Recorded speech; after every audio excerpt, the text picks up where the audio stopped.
बिस्मिल्लाहिर्रहमानिर्रहीम। अस्सलाम वालेकुम। 10th साइंस 7.5 के दूसरे लेक्चर के साथ आप लोगों के साथ हूँ। आज हमारी ना सिर्फ 7.5 ख़त्म होगी बल्कि 7th यूनिट भी ख़त्म हो जाएगा। हमारे ऊपर वाले 7th क्वेश्चन तक हम लोगों ने पिछले लेक्चर में कवर किए हैं। आज हमारे 8वें से लेकर आखिरी क्वेश्चन तक, जो मेरे ख्याल से 12 क्वेश्चन हैं इस एक्सरसाइज के टोटल। तो 8वें से लेकर 12th क्वेश्चन तक हमने कवर करने हैं, जिसमें हमारे स्मार्ट सिलेबस में सिर्फ 8वां और 9वां क्वेश्चन आता है। तो इसलिए हम 8वां और 9वां क्वेश्चन ही देखेंगे आज, और उसके साथ हमारा जो है वो ये स्मार्ट सिलेबस 7th यूनिट का कवर हो जाएगा। जैसे मैंने पहले बताया था, मैं यहीं से स्टार्ट करूँगा। तो मैंने 7.5 और 8 नंबर लिख लिया था। अब 8th क्वेश्चन में थोड़ा सा बताऊंगा, क्योंकि 8th क्वेश्चन हमारी प्रीवियस नॉलेज के अकॉर्डिंग है। 9th क्वेश्चन में ज़रा फ़र्क है, 9th क्वेश्चन थोड़ा सा चेंज है, तो इसलिए उसको मुझे समझाना पड़ेगा। एक सड़क सतह समंदर से 5.7 डिग्री का जाविया ढलान के साथ बनाती है। There is a road. मैं जानबूझ के खुली लाइन लगाई है, 5.7 डिग्री तो बड़ा छोटा सा जाविया होता है। देयर इज़ अ रोड जो आपके सी लेवल जो है उसके साथ यहाँ पर 5.7 डिग्री का एंगल बनाती है। ठीक है। अच्छा, अब उसके बाद वो कहता है, फ़र्ज़ करें हम सड़क पर ऊंचाई की जानिब 2 मील का फासला तय करते हैं। मतलब यहाँ से वहाँ जब आप जाते हैं, तो जब इस पॉइंट की सीध में पहुँचते हैं आप, ठीक है, तो ये आपका 2 मील का फासला हो चुका है। 2 माइल्स, 2 माइल्स का डिस्टेंस आपने कवर कर लिया है। ठीक है। अच्छा, रिपीट कर रहा हूँ ये वाली बात कि suppose we are going towards the heighted side of the road and we have covered 2 miles distance. ठीक है, 2 मील का फासला हमने तय कर लिया। तो बताइए हम सतह समंदर से कितनी बुलंदी पर होंगे। इस दफ़ा हमें एंगल दिया हुआ है, वितर दिया हुआ है, और हमने हाइट मालूम करनी, यानी अमूद मालूम करना है। उसी तरह लेट लिख कर, ABC लिख कर, अब आपने ये भी डिसाइड खुद ही करना है कि अमूद बटे वितर, ओ अमूद बटे वितर, hypotenuse over sorry perpendicular over hypotenuse. इसके लिए आपने कौन सी रेशियो लगानी है, साइन है, कॉज है या टेंजेंट है, वो रेशियो भी डिसाइड करनी है। और उसके बाद याद रखिएगा, इसमें थीटा नहीं मालूम करना बल्कि हाइट मालूम करनी है। ठीक है। अगर क्वेश्चन नहीं होगा तो मुझे बताएंगे, मैं इंशाल्लाह कोशिश करूंगा आप लोगों को समझाने की। पर फिलहाल हम लोग 9th क्वेश्चन शुरू करते हैं, जो बेसिकली डिफरेंट लॉजिक के ऊपर है। टेलीविज़न का एंटीना एक टीवी है जिसका एंटीना, उसकी बुलंदी 8 फुट है। अब आप लोगों को पता है कि जो एंटीना होता है वो छत पर लगा हुआ होता है। ठीक है। तो फ़र्ज़ कीजिए अगर मैं थोड़ा सा निशान लगा लूँ कि ये छत है, तो यहाँ से ऊपर अगर एंटीना लगा हुआ है सॉरी बच्चों, यहाँ से ऊपर अगर एंटीना लगा हुआ है, तो इससे ऊपर इसकी हाइट 8 फीट है, 8 फुट है। ठीक है। ये हाइट हमारी ज़मीन से नहीं नापी जा रही, बल्कि छत से लेकर एंटीने के कॉर्नर तक इसका जो डिस्टेंस है वो 8 फुट है। ठीक हो गया जी। आई होप आप लोगों को ये बात समझ आ गई होगी। अच्छा, अब सवाल में बताया भी गया है कि वो एंटीना ज़मीन पर नहीं पड़ा हुआ, बल्कि वो मकान की छत पे लगा हुआ है। सही है, वो जो है आपकी रूफ़ है जो, उसके ऊपर आपका एंटीना लगा हुआ है। अच्छा, अब वो कह रहा है कि अगर फ़र्ज़ कीजिए ये हाइट, ये मैं मकान ले लेता हूँ, ये मैंने मकान की हाइट बना ली, तो ये ज़मीन बन जाएगी आपकी। ठीक है। अब अगर ज़मीन से मकान की छत को देखो या एंटीने को देखो, यानी देखो यहाँ ज़मीन पर अगर कोई बंदा है और वो यहाँ से छत को देखता है और यहाँ से ही वो अगर एंटीने को देखता है, तो यहाँ 2 अलग अलग जाविया एंगल्स बनते हैं, यहाँ अलग है, यहाँ अलग है। ठीक है। तो जब वो ज़मीन से मकान की छत को देखता है, तो जो जाविया सऊद यानी एंगल ऑफ एलिवेशन बनता है वो है 17 डिग्री। और जब वो एंटीने को देखता है, एंटीने की हाइट को देखता है, तो 21.8 डिग्री। अब आपने बेसिकली मकान की बुलंदी मालूम करनी, मतलब जो मैं ये निशान लगा रहा हूँ, ये निशान सवाल का हिस्सा नहीं है, आपने ये चीज़ मालूम करनी है। ठीक है। आप सपोज कर लीजिए, फ़र्ज़ कर लीजिए कि लेट ABCD। ठीक है। तो यहाँ मैं थोड़ा सा आपको रफ़ एक्सप्लेन कर देता हूँ, ये लाइन भी मेरी रफ़ में ही थी, मैं बता देता हूँ। हमने ये चीज़ फाइंड करनी है। ठीक है। ये चीज़ हमने फाइंड करनी है, ये रफ़ में मैं लिख रहा हूँ। तो ज़रा गौर से देखिएगा कि आपके पास जो मकान की हाइट है, मतलब ये पूरी लाइन तो BD है। ठीक है। लेकिन इसमें से जो CD यहाँ से लेके यहाँ तक का हिस्सा है, ये आपका एंटीने की हाइट है, जो कि दी हुई है 8 फुट। तो अगर आप BD मालूम कर लें और उसमें से ये 8 फुट माइनस कर दें, यानी फ़र्ज़ कीजिए ये 10 फुट हाइट आती है और उसमें से 8 फुट माइनस कर दें, तो आपको पता चल जाएगा बाकी जो है वो 2 फुट है, जो कि BC के इक्वल होगा। ठीक है। ये चीज़ असल में आपने मालूम करनी है। अब यहाँ आपके पास 2 ट्रायंगल्स, 2 राइट ट्रायंगल्स बन रहे हैं। एक एंगल ABC है एंगल कहा मैंने, एक ट्रायंगल ABC है और एक ट्रायंगल ABD है। इस ट्रायंगल के लिए जो एंगल दिया हुआ है ABD के लिए, उसका एंगल 21.8 है और जो ABC के लिए दिया हुआ वो 17 डिग्री है। ठीक है, तो आपने इसको, ये जो BC साइड है, ठीक है, इसको एक नाम देना है। ये जो आपने फाइंड करनी है इसको आपने एक नाम देना है। वो नाम आप लिखेंगे, x कह लीजिए, कुछ भी कह लीजिए, तो आपका क्वेश्चन ज़रा इजीली सॉल्व होगा। तो अब हम क्वेश्चन स्टार्ट करते हैं। तो अब हम अपना क्वेश्चन स्टार्ट कर रहे हैं। तो हम यहाँ लिख रहे हैं, उर्दू में बोलता जाता हूँ, आप लोग लिखते जाइएगा। फ़र्ज़ किया, सपोज भी लिख सकते हैं, लेट भी लिख सकते हैं। यहाँ हमारी इस पिक्चर के मुताबिक BC जो है वो आपकी मेजरमेंट ऑफ BC जो है ये आपकी हाइट ऑफ द हाउस है।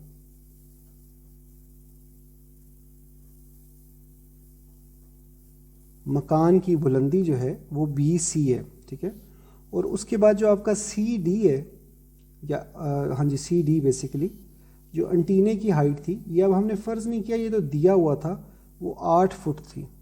ठीक है, और एंगल्स लिख लेता हूँ। अगर हम एंगल ABC देखते हैं, एंगल ABC, ये एंगल अगर देखते हैं तो वो हमारे पास जो है वो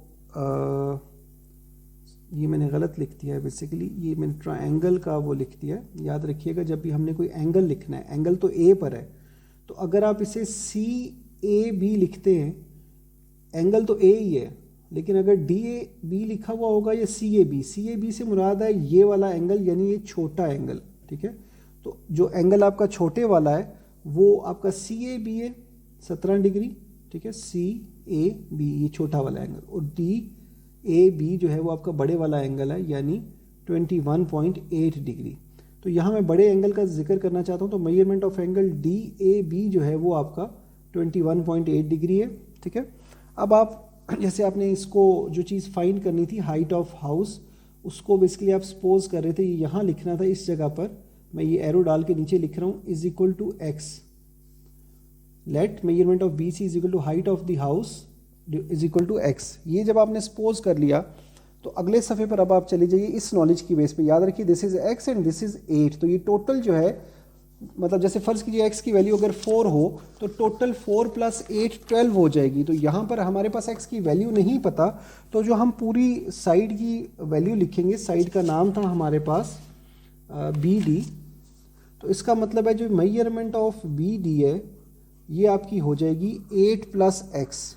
ठीक है, 8 जो है वो ऊपर एंटीने की हाइट थी और नीचे x जो है वो मकान की हाइट थी। ठीक है, अब अगर आप अपनी इस तस्वीर में देखेंगे तो आपके पास एंगल ये दिया हुआ है। परपेंडिकुलर और बेस की बात करेंगे तो टेंजेंट ही है अक, यानी अमूद बटे कायदा, और इंग्लिश के मुताबिक परपेंडिकुलर ओवर बेस। ठीक है, तो मैं टेंजेंट थीटा ही लगा रहा हूँ। सिंस टेंजेंट, याद रखिएगा टेंजेंट 2 दफ़ा लगेगा, एक दफ़ा 17 डिग्री के लिए, ठीक है, और दूसरी दफ़ा टेंजेंट 21.8 डिग्री के लिए। मैं इधर लिख लेता हूँ नीचे, शायद मुझे काटना पड़े, लेकिन फ़िलहाल मैंने लिख लिया। 17 डिग्री की जब बात करेंगे तो ये मैंने नीचे लिखा है, अगर पहले नज़र नहीं आया तो ये देख लीजिए, ये मैंने नीचे लिखा है 21.8 डिग्री।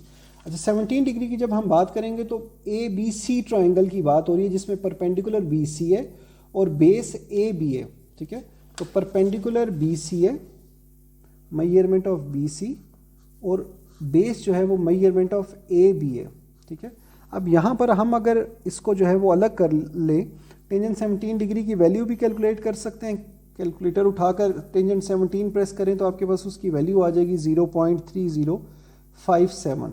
ठीक है, और यहाँ पर अभी यही लिखा हो, BC को हमने सपोज किया था कुछ, वो मैं देखता हूँ। BC को हमने x का नाम दिया था।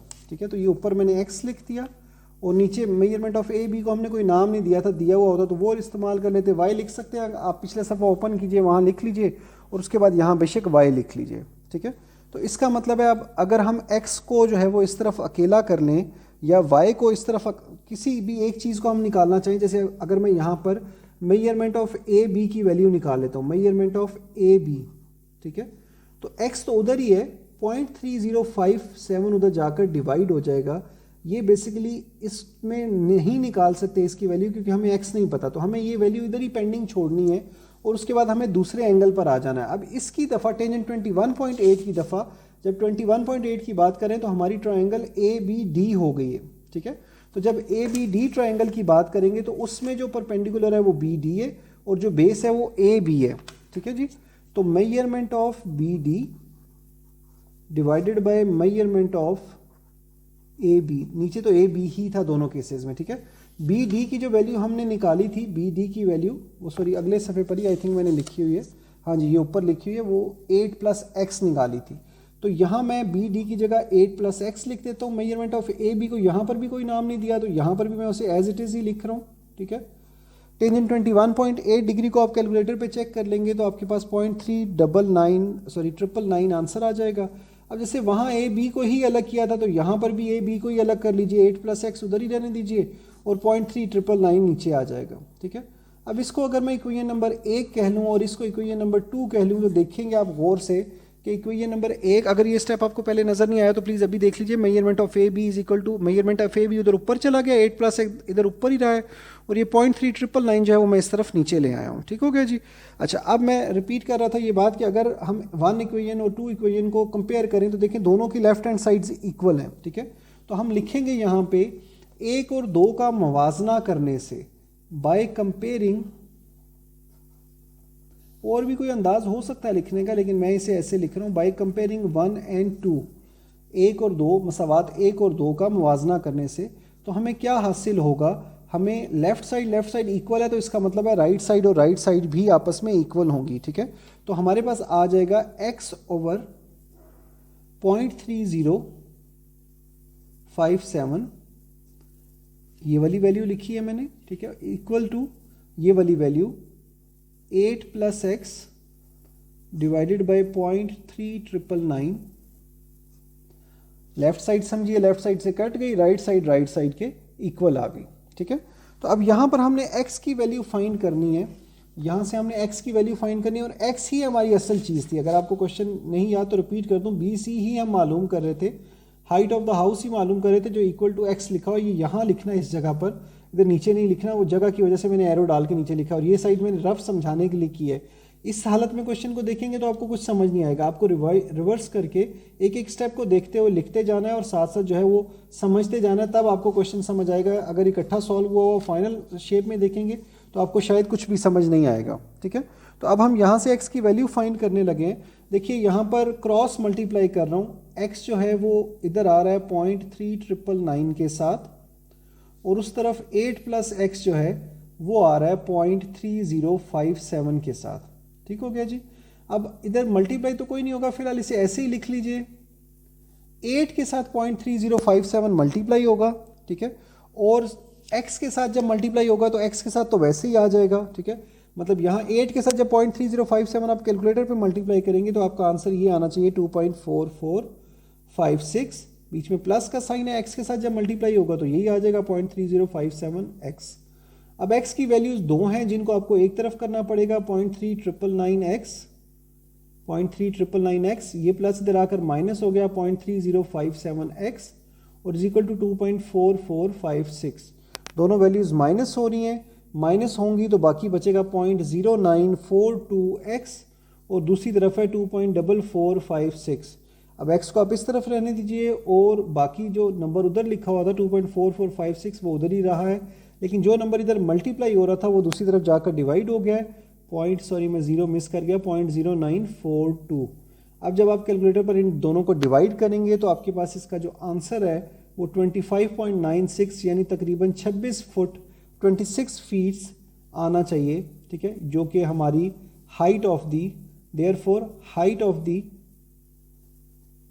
हाउस, उधर मैं दी नहीं लिख सका था जगह की वजह से, इसलिए मैंने यहाँ लिख दिया, वो हमारा 25.96 फुट है। FT for the foot symbol use किया, फीट के लिए सिंबल यूज़ किया, ठीक है। तो आपने उर्दू में लिख लेना मकान की बुलंदी, सही है। तो बच्चों ये आराम से क्वेश्चन नोट कर लो, फिर वही बात कि आप लोगों एक दफ़ा फाइनल हालत में देखोगे तो शायद आपको क्वेश्चन का कुछ भी समझ ना आए, लेकिन अगर साथ साथ स्टेप्स को फॉलो करते हुए चलोगे तो फिर आपको क्वेश्चन ज़रूर समझ आएगा। वीडियो रिकॉर्डिंग का आपको यही एडवांटेज उठाना है कि आप आराम से सुकून से जहाँ समझ ना आए उसको फ़ौरन से रिवाइंड कीजिए और उसको दोबारा से देखिए, ठीक है। हमने पहले 6 क्वेश्चंस पिछले लेक्चर में किए थे, पहले 7 क्वेश्चंस कवर किए थे कि ये तो 3 ही क्वेश्चंस थे बीच में से, लेकिन तीनों मैंने आपको एक्सप्लेन किए थे। इसी तरह यहाँ 2 क्वेश्चन आज हमारे लेसन का हिस्सा थे, ठीक है, उसमें से हमने दोनों क्वेश्चंस कवर कर लिए। एक मैंने आपको पूरा क्वेश्चन करवाया और दूसरा जो है वो खाली समझाया है।